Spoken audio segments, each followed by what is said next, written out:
예, 안녕하세요. 법무법인 세종에서 중대재해대응센터장을 맡고 있는 김동욱 변호사라고 합니다. 오늘 여러분들과 같이 중대재해처벌법의 입법 배경과 실제로 중대재해처벌법을 대응하기 위해서는 기업들이 어떻게 준비해야 되는지에 대해서 알아보도록 하겠습니다.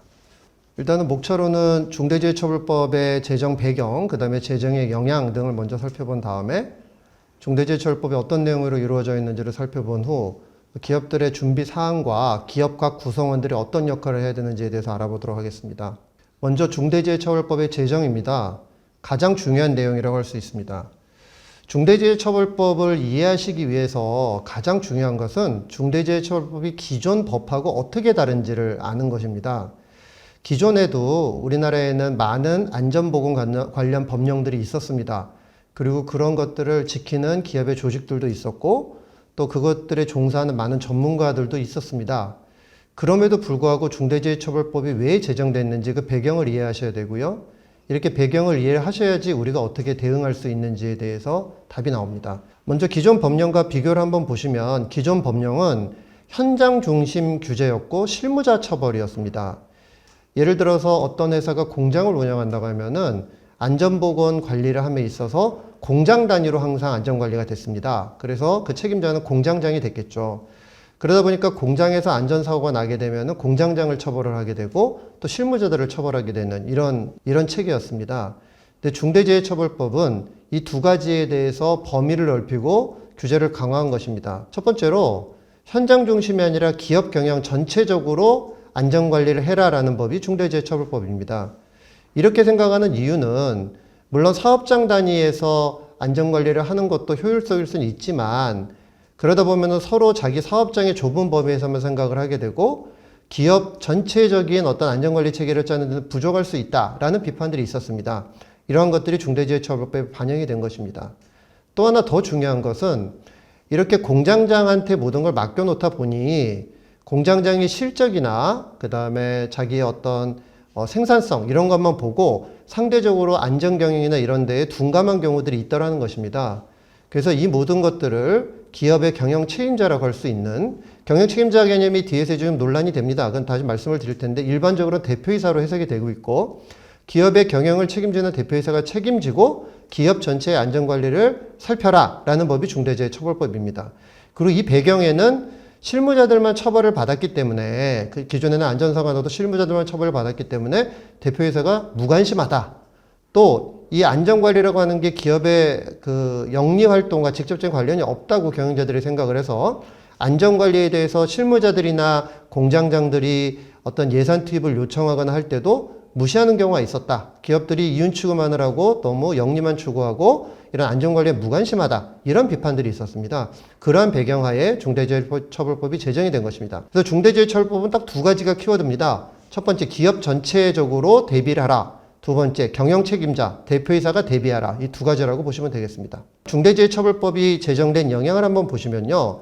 일단은 중대재해 범위가 확대가 됐고요. 그걸로 말미암아 처벌 대상도 확대가 되고 처벌 행위도 확대가 됐습니다. 제가 아까 기존 법령하고 중대재해처벌법을 비교해야 된다고 말씀을 드렸는데 오해하지 마실 것은 중대재해처벌법이 생겼다고 해서 기존 법령이 없어지거나 한 것은 아닙니다. 기존 법령들은 그대로 있고 그 중대재해처벌법이 추가적으로 입법이 된 거다 이렇게 보시면 되겠고요. 그렇기 때문에 만약에 사고가 나면 과거에는 공장장이나 실무자들만 처벌을 받았다고 하면 이제는 거기에 더해서 대표이사까지도 처벌받을 수 있는 그런 체제가 된 것입니다. 즉 사고가 나게 되면 대표이사, 공장장, 실무자들이 3중으로 처벌받는 그런 상황입니다. 그렇기 때문에 처벌 대상도 확대가 됐고 처벌 행위도 확대가 된 거라고 볼 수 있습니다. 그리고 중대재해처벌법의 영향 두 번째는 재해 발생 기업의 책임이 가중된다는 것입니다. 이게 ESG랑 연결이 되는 것인데요. 일단 경영 책임자에 대해서 형사처벌이 있게 되고 기업에 대해서는 손해배상 책임을 묻니다. 이게 5배 배상이 있습니다. 징벌적 손해배상으로 5배 배상 제도가 들어와 있습니다. 그리고 가장 중요한 게 이 중대재해가 발생한 기업에 대해서 사회 일반인들의 비난 가능성이 매우 높아졌다는 것입니다. 그래서 과거에는 중대재해가 나더라도 사실 신문에서 크게 다루지 않고 우리 사회에서 특별히 관심이 없는 경우가 많았다면 중대재해처벌법이 생기고 나서는 사회 일반인들의 관심도 높아지고 수사기관의 관심도 높아졌습니다. 그렇기 때문에 기존처럼 중대재해가 일어나는 상황을 방치했다가는 회사의 평판 이슈가 매우 잊혀질 수가 있습니다. 또 실질적으로 경영 활동에도 상당히 지장이 되죠. 대표이사가 형사처벌을 받는다든지 아니면 5배의 손해배상 책임을 묻게 되면은 실제로 기업의 경영 활동에도 영향을 크게 미치게 됩니다. 이에 따라서 중대재해처벌법에 대해서 굉장히 철저한 대비가 필요하고 기업 거버넌스 차원에서 위험 관리의 중요성이 크게 부각되고 있는 상황입니다. 그럼 중대재해처벌 주요 내용이 어떻게 되느냐를 봐야 되겠습니다. 먼저 의무 주체는 사업주 또는 경영 책임자입니다. 산업안전보건법에서 사업주는 회사 그 자체를 말하는데 여기서는 회사를 얘기하는 것이 아니고 개인 사업주만을 얘기하는 것입니다. 그래서 이 강의를 들으시는 분들 중에 법인으로 사업을 운영하시는 분들, 우리 상법에 보면 회사는 법인으로 해야 되기 때문에 회사를 운영하시는 분들은 사업주에 대해서는 관심을 안 가지셔도 되겠습니다. 문제는 경영 책임자인데요. 경영 책임자는 바로 다음 장표에서 말씀을 드릴 텐데 제가 일단 여기서는 대표이사다 이렇게 말씀을 드리겠습니다. 이 의무 주체인 경영 책임자가 의무를 부과를 받는데 그 의무의 내용이 안전보건 확보 의무라는 것입니다. 안전보건 확보 의무는 산업안전보건법의 안전보건 조치 의무랑 구별되는 개념입니다. 이게 굉장히 중요합니다. 산업안전보건법에도 안전보건 조치 의무라는 게 있습니다. 대표적인 예를 한번 들어보면 추락을 방지하기 위해서 안전방망이나 안전대나 안전난관을 설치해라 이렇게 돼 있습니다. 이 의무는 대표이사가 직접 할 수는 없는 것이죠. 대표이사가 추락이 발생할 수 있는 위험한 장소에 가서 무슨 안전대를 설치할 수는 없는 거 아닙니까? 그렇기 때문에 이 의무는 실무자들의 의무고 공장장의 의무입니다. 그렇지만 안전보건 확보 의무는 그런 현장이나 기술적인 대응을 얘기하는 것이 아니고 어떤 법령이나 체계를 마련하라는 것입니다. 그래서 그 내용을 보면요. 오른쪽에 4개가 있습니다. 첫 번째, 안전보건 관리 체계 구축과 이행입니다. 두 번째는 재발방지 대책 수립과 이행이고, 세 번째는 정부 시정명령 이행이고, 네 번째는 안전보건 관계법령 의무 이행을 위한 관리상의 조치입니다. 말들이 좀 길고 어렵습니다. 먼저 두 번째, 세 번째부터 보겠습니다. 두 번째 것은요, 재해가 발생을 하는 경우에는 그 재해가 다시 발생하지 않도록 재발방지 대책을 수립하라라는 얘기입니다. 이해는 쉬우실 겁니다. 근데 이거는 문제가 사후적인 조치죠. 재해가 발생하기 전에 저희가 딱히 할 건 없는 것입니다. 3번도 마찬가지입니다. 정부의 시정명령 등 이행인데요. 정부가 점검이나 감독을 나와서 회사에 어떤 점이 부족하니 이런 거를 좀 추가적으로 안전관리를 하셔야겠습니다라고 시정명령을 하는 경우가 있습니다. 그러면 그걸 따르면 됩니다. 근데 현재 단계에서는 이것도 역시 사후적인 것이죠. 시정명령 받기 전에는 딱히 하실 건 없습니다. 저희가 사전적으로 해야 되는 거는 1번하고 4번인데요. 이 1번하고 4번에 대해서는 시행령에 위임을 해놨습니다. 그래서 가장 중요한 거는 1번입니다. 1번의 안전보건관리체계 구축 이행이 가장 중요하고 그거에 대해서는 중대재해처벌법 시행령 제4조에서 9가지로 규정해 놓고 있습니다. 하나씩 보시겠습니다. 첫 번째는 안전보건 목표와 경영방침 설정. 두 번째는 안전관리를 하는 조직을 전담적으로 둬야 된다라는 것이고요. 세 번째는 위험요인 확인과 점검, 개선을 하는 업무 처리 절차를 마련하고 그것을 실제로 실행하라 이런 얘기입니다. 네 번째는 안전보건에 관한 예상을 편성하고 그게 잘 집행되고 있는지 감시하고 관리해라라는 얘기입니다. 다섯 번째는 제가 아까 말씀드린 공장장 같은 분들을 안전보건관리 책임자라고 하는데요. 그 현장에서 안전관리를 하시는 분들이죠. 이분들이 충실히 업무를 수행할 수 있도록 평가하고 지원해라 이런 얘기고요. 그 다음에 그 공장장한테만 모든 걸 맡겨놓을 수는 없기 때문에 공장장 밑에서 실제로 안전보건 업무를 수행하는 안전관리자나 보건관리자들 이런 분들이 이제 산업안전보건법에 따른 전문 인력인데 이분들을 기준에 따라서 배치해라. 7번째는 종사자 의견 청취입니다. 여기서 종사자 개념을 아셔야 되는데 종사자 개념은 우리 근로자만을 얘기하는 것이 아니라 우리 사업장에서 일을 하는 도급인 근로자들까지 포함하는 개념입니다. 좀 쉽게 생각하시면 그냥 우리 사업장에서 일하는 사람들은 어디 소속인지를 가리지 말고 전부 우리 종사자다 이렇게 생각하시면 맞습니다. 이런 종사자들한테 주기적으로 회의나 또는 안전관리에 대한 그 건의함 이런 거를 둬서 종사자들이 뭔가 우리 사업장에 위험한 부분이 있다라고 하는 부분에 대해서 의견 청취를 계속 받으라는 것입니다. 8번째는 재해 대응 절차와 구호 조치 등 절차 마련 및 점검인데요.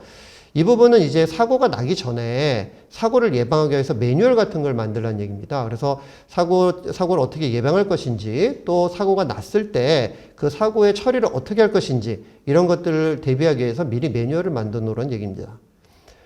아홉 번째는 도급 관리인데요. 저희가 일을 하다 보면은 저희 근로자들만 고용해서 일을 하는 것이 아니라 많은 수급업체랑 계약을 맺고 수급인들의 근로자들이 와서 일을 하는 경우가 많습니다. 대표적으로 저희가 뭔가 내부에 공장을 증설하거나 공장을 대수선을 할 때는 외부에 이제 건설업체를 부르죠.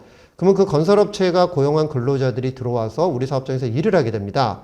근데 그것을 그냥 내버려 두게 되면 사실은 그쪽에서 안전관리를 제대로 못하고 사고가 나는 경우가 있습니다. 그렇기 때문에 중대재해처벌법에서는 우리가 고용하고 있는 근로자뿐만 아니라 수급인 근로자들의 경우에도 우리가 관리를 하는 거에 더 나아가서 수급인이 과연 안전관리를 제대로 할 수 있는 업체인지를 평가하고 수급인이 충분히 안전관리를 할 수 있는 안전관리비를 지급하라라는 의무를 두고 있습니다. 그게 아홉 번째 의무입니다. 이렇게 안전보건관리체계 시행령 4조에서도 9가지는 굉장히 중요하고 이건 기본적으로 저희가 세팅을 해놔야 되는 체계입니다.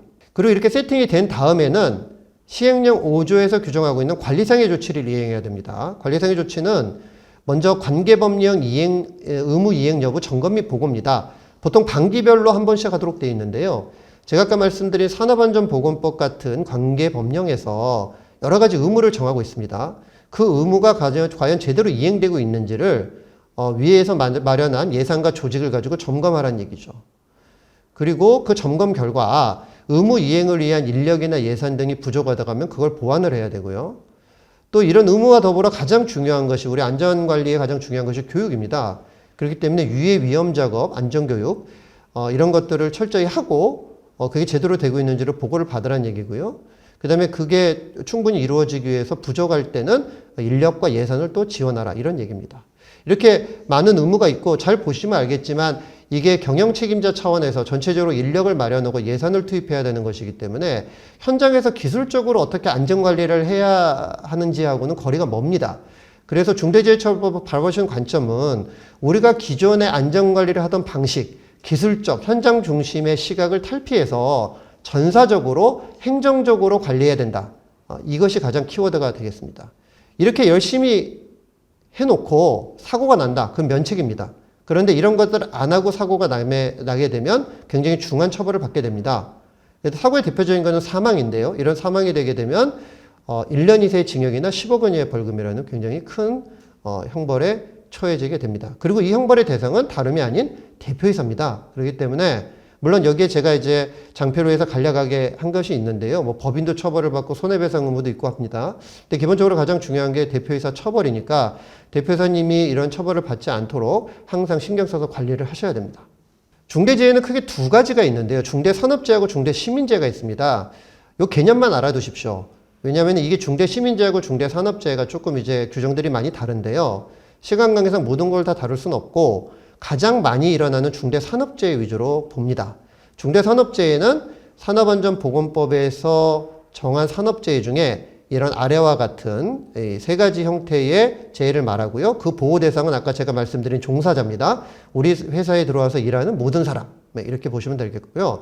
중대시민재해는 가장 중요한 차이가 이 보호 대상이 우리 근로자가 아니라 외부 사람들입니다. 보통 이용자라고 표시를 하고 있습니다. 그리고 이 이용자들을 보호하는 그 카테고리가 크게 세 가지인데 맨 위에 보시면 원료 또는 제조물, 그 다음에 공중이용시설, 공중교통수단 이런 겁니다. 원료 또는 제조물은 너무나 잘 아시겠죠. 우리가 공장에서 뭘 생산할 때 들어가는 원료나 제조물과 그 결과 나오는 제조물을 얘기하는 겁니다. 이런 것이 유통이 되거나 하면서 시민들한테 피해를 입힌 경우는 처벌하겠다는 얘기입니다. 대표적인 예가 가습기 살균제 사고 이런 거를 들 수 있습니다.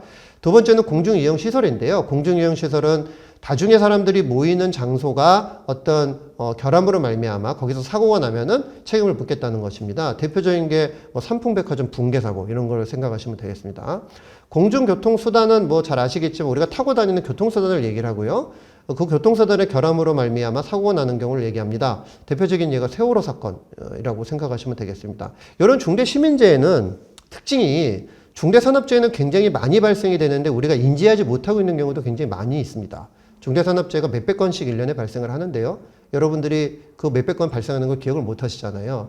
근데 제가 지금 말씀드린 사고들의 예는 여러분 다 아시는 예 아닙니까? 그래서 중대시민재해 같은 경우에는 잘 발생은 하지 않는데 막상 발생을 하게 되면 피해가 막대한 이런 특성을 갖고 있습니다. 그래서 통상적으로 저희가 중대재해처벌법을 고찰할 때는 아무래도 제일 사고가 많이 나는 중대산업재해로 이렇게 접근을 하고요. 중대시민재해는 매우 예외적으로만 현재로서는 적용되고 있습니다. 지금까지 우리 중대시민재해가 적용돼서 처벌된 예는 아직까지 한 건도 없는 걸로 이렇게 보고 있습니다. 그래서 시간 관계상 중대산업재해 위주로 말씀을 드립니다. 가장 중요한 개념이 이제 책임 주체인데요. 경영 책임자라는 개념입니다. 지금 현실에서 가장 논쟁이 많이 되고 있는 개념입니다. 경영 책임자에 대해서 사업을 대표하고 사업을 총괄하는 권한과 책임이 있는 사람 또는 이에 준해서 안전보건에 관한 업무를 담당하는 사람 이렇게 규정하고 있습니다.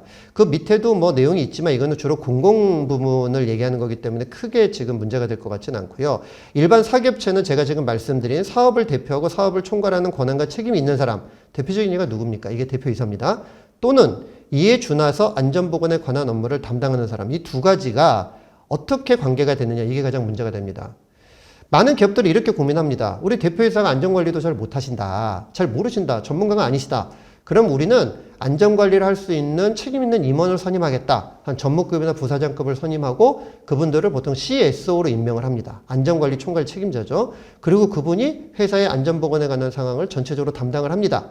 그러면 지금 저희 보시는 장표에 이에 준하여 안전보건 업무를 담당하는 사람이 그 CSO가 되는 것이고 그러면 사고가 났을 때 CSO가 처벌받는 것이다 라고 기업들이 주장을 많이 하고 그렇게 준비를 많이 했습니다. 근데 초기부터 검찰이나 노동부는 그렇지 않다. 우리는 대표이사를 처벌할 거다. 이렇게 얘기를 했고요.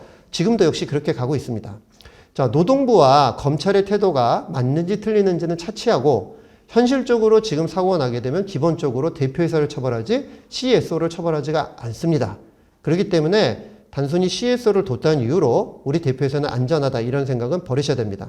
하나 더 말씀드리고 싶은 거는 최근에 신문지상을 통해서 많이 보셨을 텐데 이 사업을 대표하고 사업을 총괄하는 권한과 책임이 있는 사람이 반드시 대표이사에 국한되는 것이 아니라 그 위에 계신 어떤 대규모 기업 집단의 회장님, 보통 저희가 그룹이라고 하는 기업 집단의 회장님도 될 수 있다는 것입니다. 그래서 최근에 최초의 중대재해 사건이 발생했던 모 그룹에 대해서 검찰에서 기소를 하면서 그 회사의 대표이사를 중대재해처벌법으로 기소한 것이 아니고 그 그룹의 회장님을 중대재해처벌법으로 기소했던 예가 있습니다. 검찰이 보기에는 그 사업을 대표하고 사업을 총괄하는 권한과 책임이 그 그룹 회장님한테 집중되어 있다고 본 것이죠. 그렇기 때문에 우리가 이것을 CSO를 기업들은 원하지만 그렇게 되지는 않고 있고 최소한 CEO, 더 나아가서 그룹 회장님들까지도 처벌받고 있는 상황입니다. 그렇기 때문에 중대재해처벌법이 매우 지금 중요한 법으로 떠오르고 있습니다. 자, 제가 아까 말씀드린 안전보건 확보 의무를 다시 한 번만 말씀드리겠습니다. 이걸 왜 제가 한번 다시 얘기를 할까요? 그만큼 중요하기 때문입니다. 그러면 우리 회장님, 그다음 우리 대표이사님 처벌 안 받으려면 어떻게 해야 되죠? 간단합니다. 안전보건 확보 의무를 이행하시면 됩니다. 그래서 이런 9가지 시행령 제4조에 있는 9가지 의무를 이행하셔야 되고요. 여기 이제 평가와 관리를 하는 내용이 있고 점검을 하는 내용이 있습니다. 전부 반기에 한 번씩 하도록 되어 있습니다. 그래서 반기에 한 번씩 점검하시고 평가 관리를 하셔야 됩니다. 제가 여기 적시해 드렸으니까 보시면 될 것 같고요. 아까 말씀드린 시행령 5조에 실제로 해야 되는 관리상의 조치는 뭐가 있느냐 4가지가 있다고 그랬습니다. 이걸 좀 심플하게 얘기하면 법에서 정한 안전 의무 이행이 제대로 되어 있는지 점검하고 없으면 돈 넣고 사람 넣고 교육이 제대로 되고 있는지 점검하고 없으면 돈 넣고 사람 넣고 사실 이렇게 되는 것입니다. 되게 심플합니다.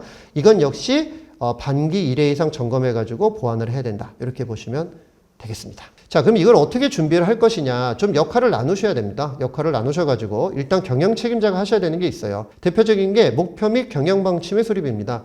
이 목표 및 경영 방침을 전사적으로 천명하시는 역할이죠. 이거 얼마든지 대표이사가 하실 수 있습니다. 하셔야 될 것 같고요. 그 다음에 인력과 예산이라고 되어 있는 것은 이건 안전보건 조직입니다. 대표이사님께서 안전보건에 대해서 인력과 예산을 투여하시면 그 조직에서 이 인력과 예산을 가지고 이런 조직을 만들어야 되는 것이죠. 그래서 전담 조직을 만들고 이 전담 조직이 안전관리 총괄 책임자나 전문 인력들을 배정하고 예산을 내리고 평가하는 이런 행위들을 해야 됩니다. 그리고 이렇게 인력과 예산이 배정이 되면 그 인력들이 맨 오른쪽에 있는 제도와 절차를 만들어야 됩니다. 그래서 이런 유해 위험 요인 점검 개선 업무 처리 절차도 만드시고 종사자 의견도 들으시고 매뉴얼도 만드시고 그다음에 적격 도구법칙도 평가를 하셔야 됩니다. 이런 것들을 실제로 대표이사님이 하실 수 없기 때문에 이건 반드시 이 안전 조직에서 하셔야 됩니다. 마지막으로 저는 이렇게 얘기합니다. 중대재해처벌법이 우리한테 요구하는 건 크게 3가지다. 돈, 문서, 보고다. 이렇게 얘기를 합니다. 그래서 당연히 이런 일을 하기 위해서는 돈이 필요하고요. 그 돈을 통해서 우리가 항상 할 때 중요한 게 뭔가 하면 문서로 근거를 남기는 겁니다. 종사자한테 의견을 들었습니다. 근거를 남기셔야 됩니다. 위의 위험 요인을 점검했다. 근거를 남기셔야 됩니다. 적격 도급업체를 우리가 선정했다. 어떤 기준으로 선정했는지 근거를 남기셔야 됩니다. 그래서 문서가 필요하고요. 마지막으로 그것을 어떻게 해야 되죠? 보고를 해야 됩니다.